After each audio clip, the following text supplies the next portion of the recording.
how much and how often to pay your affiliates.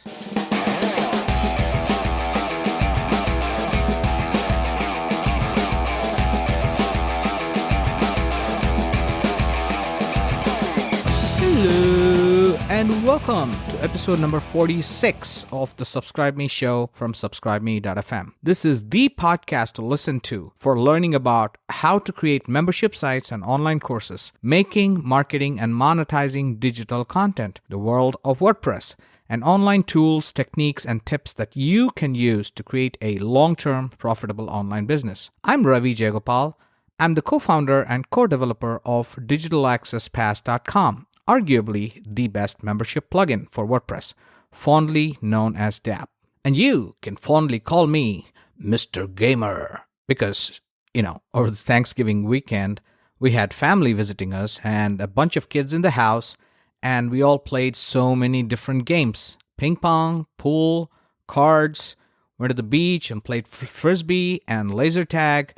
I have never played so many games in such a short duration of time. And then, of course, I also had to watch some more games, NBA basketball games with my main man, LeBron James and the Cleveland Cavaliers. All right, so now let's get into today's episode. How much and how often to pay your affiliates. If you haven't heard part 1 or 2 yet, you should definitely start with those before listening to this one. You can listen to all of the episodes at subscribeme.fm. Subscribeme.fm. There are different approaches to paying affiliates, and whichever one you take, just remember that you can always switch to a different one down the line. So, how much should you pay your affiliates? The answer to that question depends on your product funnel. So, is what you're promoting or what they're promoting a lead generator or a loss leader, followed by, say, one or more back-end products? Now, a loss leader means you lose money on the front-end sale. I'll talk about this a little bit more later in this episode, where you lose money a little bit. Obviously, if it's a physical product, you'll lose a lot more with shipping and stuff, but with digital, you can't lose much. Even if you give 100% commissions, you're still losing only a little bit of the credit card fees and stuff. I'll get to that in a minute here. So is the main product, the front-end product, like a lead generating, loss leading type product, and you have more back-end products? Is there an instant one-click upsell after the initial purchase? Do you have a mature product line where you can upsell them in the future, if not immediately after the one-click? And then it also depends on your sales goals. How much do your products and services cost? How much do you wish to make per sale? Is it something you're just asking them to promote for this specific launch? Or is this a lifetime funnel? As in, do they get paid, the refer once, get paid forever kind of deal? Is it a digital product or a physical product? Obviously, with physical products, you have overhead, like shipping and handling and return shipping and damage and delays. You won't have any of that with a digital product, of course. So the general rule of thumb is this. For digital products, you should offer at least 33% in commissions. Again, that's just my opinion. There are people who offer 10% and 20%, but they won't necessarily get the same number of affiliates promoting them. But that's a different story. So I recommend at least 33% for digital products, basically 1/3 of the sale. And if it's a new product launch, to get a large number of affiliates promoting your product, sometimes even 75% commissions are common in the internet marketing space, quote unquote internet marketing, like make money online kind of stuff, biz op stuff. And if you really want to send your lead generation through the roof, you could even offer 100% commissions on your quote unquote tripwire. And that is basically your low cost initial offer. So if you go to subscribeme.fm, on the homepage, you can sign up for my free report called Membership Models and Content Strategies. And in that report, I go into great detail about what I call as the commitment ascension model, where the level of commitment between you and your visitor keeps going up over time. So they basically start by visiting your website, obviously. Then they become an email subscriber. Then there's a tripwire, which is a low-cost offer. Then there's your core offer, which is basically your flagship product or your main product, like an online course or a monthly membership to your entire content library and so on. You can keep ascending And then you follow it up with group webinar, one-on-one calls, a live in-person event, and personalized coaching. So you can keep increasing the value of the products and the commitment, their commitment to you and your commitment to them in terms of your time and attention to them also keeps going up. So coming back to digital products, you can create a low-cost Tripwire offer and then offer 100% commissions for this product. So that means when there's a sale of this Tripwire, the referring affiliate gets to keep 100% of the sale. And you, in turn, get a buyer, quote unquote buyer, in return. Of course, the goal here is that you get to build a massive list of buyers to whom you can then sell more products, either as immediate upsells or as future upsells. And then you can choose whether or not you want to offer commissions on future sales. Obviously, the more commissions you offer, the more affiliates you can get to promote your product. And if you used a platform like Digital Access Pass, like I mentioned in parts 1 and 2 of this series, you can instantly turn each buyer into an affiliate and you can get them to start promoting your offer right away. So now let's talk about frequency of commissions. Number 1, one-time versus recurring commissions. Now, for one-time products, obviously you're going to pay only one time, right? But how much should you pay your affiliates when they refer a member to a recurring subscription? Now, remember, you are getting paid every month, or at least you're going to get paid every month. That's the idea. So I think it is fair for the affiliate to expect to get paid a commission every month, of course, for as long as the member continues to stay a paying member. If they stay only 6 months, then you're paying the affiliate a commission on only 6 months. If they stay for 2 years, you're paying for 2 years. And if they cancel within the first 30 days, then you pay only 1 month. And if they also get a refund, then you pay nothing. That's why one of the things we recommend at Digital Access Pass is that you pay affiliates their commission, whatever they've already earned and credited to their account. You pay them actual cash, like pay through a PayPal payment, only after 60 days or at least 30 days after the payment is complete, because that way, if there are any refunds, you're not paying commissions on something that they could still come back and get a refund for. Now, obviously, there are extreme cases where they can still go after 3 months and come back to you and ask for a refund, but we're not talking about that. So how much should you pay in commissions for a recurring subscription depends on how aggressively you wish to promote your website. When you're new to the niche, you are not an established name yet, and you don't have a built-up brand yet, you can be more aggressive. Rather, you should be more aggressive in offering higher commissions. And once you're established, you've built up a name and a reputation, you have already sold a lot of stuff, people know you in the marketplace, then you can start offering more standard commissions, and you don't have to lose too much of your profits to commissions because you also have an existing membership base that's helping you bring in more members themselves. So you could have higher launch commissions during the product launch, and then you could scale back a bit after your launch is complete and you're now in delivery mode. So here's another commission model to consider. 100% commission on the very first sale, but no recurring commissions. I've seen a lot of big name marketers do this when they do a product launch. So in this, you pay your affiliates the entire first month's subscription fees, 100% of the sale. Obviously, you can't do this if you're offering a low $1 trial, because then the affiliate would just get $1. But say you're charging $27 a month, then the first month's entire payment of $27 would go to the affiliate. And obviously, as long as the member was referred by the affiliate to begin with. And then, as long as the member continues to stay after the first month, all subsequent monthly payments can be yours in full. So no commissions paid on the recurring payments.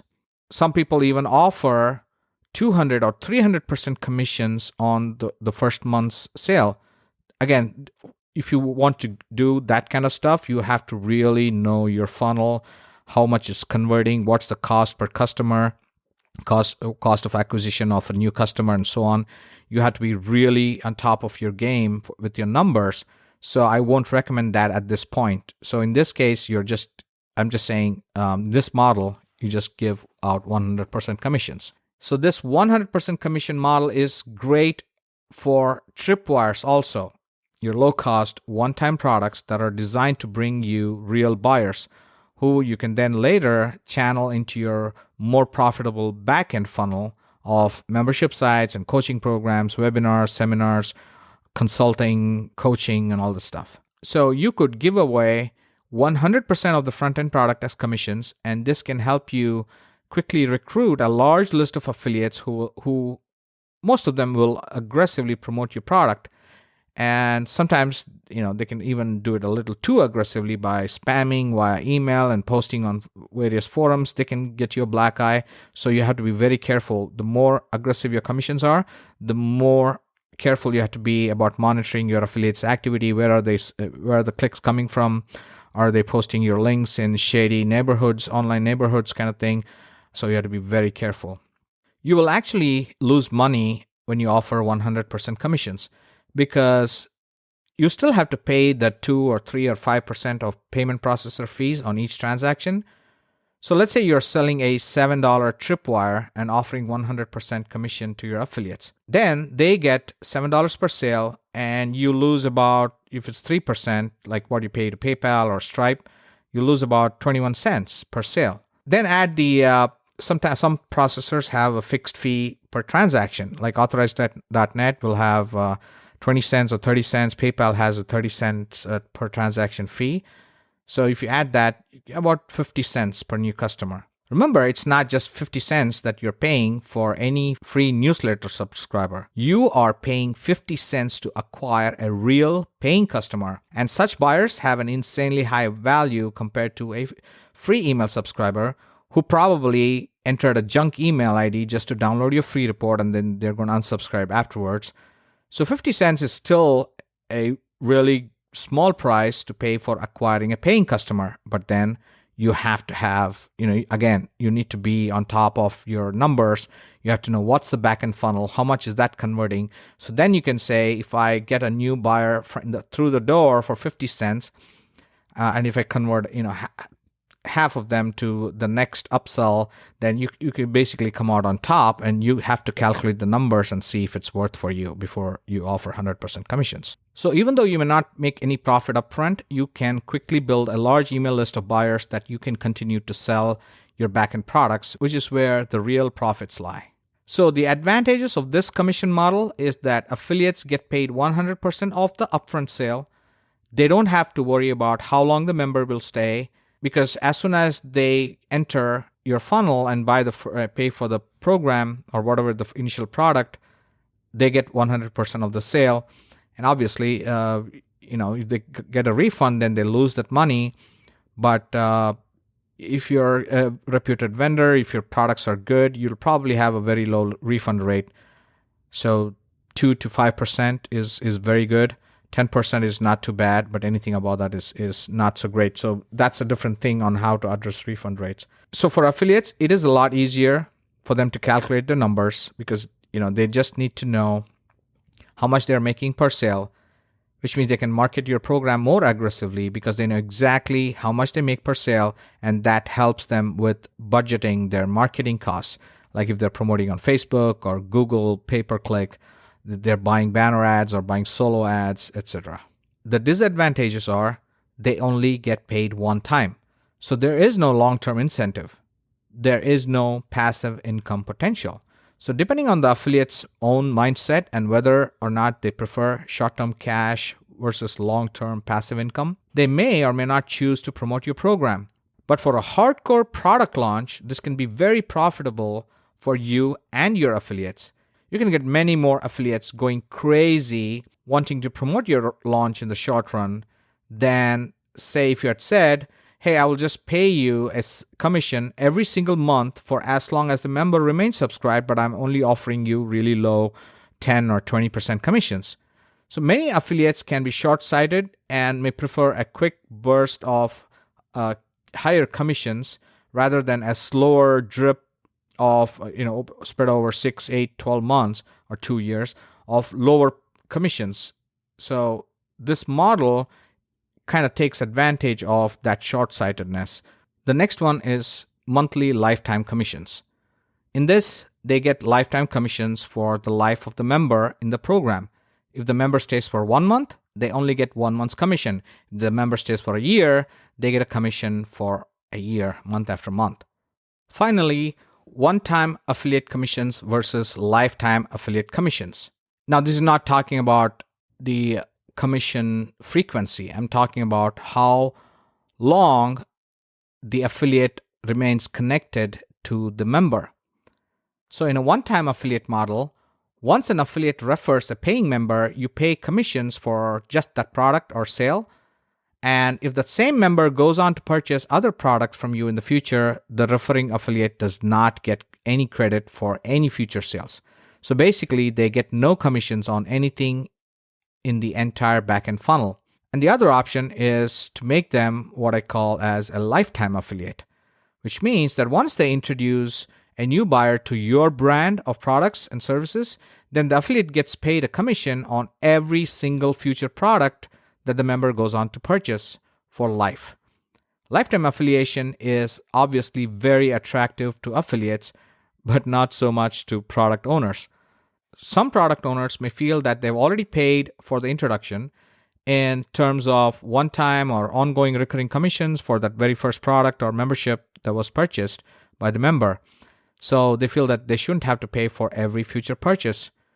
Amazon does the same thing. If you refer a paying customer to if somebody clicks on your affiliate link and goes on to buy something from Amazon, then they have a limitation on the cookie. I don't remember what it is currently, but 6 months from now, if the same person goes on to buy something, you're not going to get commissions on that. So the cookie duration is very short.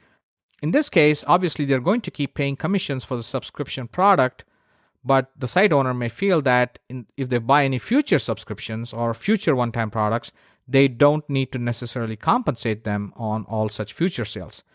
And that is definitely a fair viewpoint from a vendor's perspective, but not so much from an affiliate's perspective. Lifetime affiliation is far more attractive to affiliates. So if you add lifetime commissions and lifetime affiliation to your products, it makes it a lot easier to recruit top-tier affiliates in your niche. And I'm not talking just fly-by-night people who are just hardcore promoting in every single channel and trying to spam the heck out of people. We're not talking about that. We're talking about reputed joint venture partners who definitely love the idea of long-term passive income coming in. Refer once, work hard, send people an email, send their traffic to you, and once you have signed them up, you're going to take care of them, you're going to keep them longer, and you're going to keep paying them commissions for a long time. So the 80-20 rule applies here too. 20% of your affiliates will refer 80% of your members.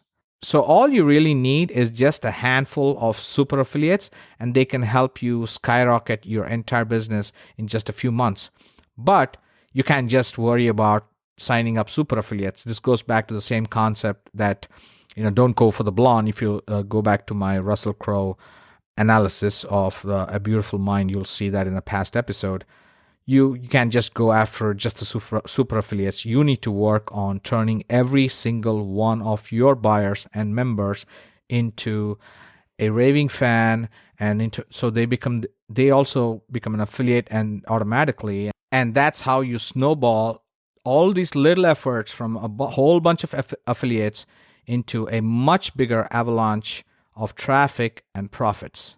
That brings us to the end of today's episode. Be sure to come back next week for the next part in this series about affiliate marketing as a vendor. Subscribe me.fm. And don't forget to check out cuttothechase.fm, which is my other podcast that brings you business, tech, and life hacks from world-class experts without all the fluff, all the small talk, and cuts right to the chase. Until the next time, thank you so much for listening. I really, really appreciate you letting me into your personal space and for listening to my show. And if you enjoyed the show, I would be absolutely thrilled if you would kindly post a link on your Facebook account or Twitter account to my website, subscribeme.fm. Cheers and talk soon.